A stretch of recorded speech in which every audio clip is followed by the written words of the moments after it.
So we use the solar panels on the school rooftops as a learning tool, right? It's a real life situation, and it contextualises not only solar energy but electricity for the students, so that they really understand their local generation of energy and how much energy they're using, as well as the global demand for electricity and what happens when we don't have solar power.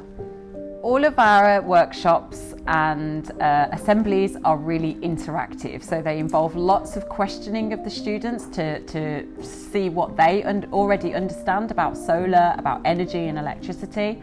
But we also have something called a Solar Explorer Kit, which helps the students to really demonstrate to each other how solar works from nighttime to daytime in different weather conditions.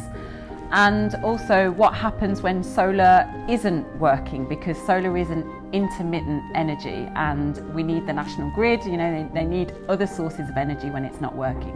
We're really trying to help students to understand what energy is, the concept of energy. For example, what a kilowatt hour is. To know that is really empowering. Once they know that, they can make more informed decisions about their own energy use.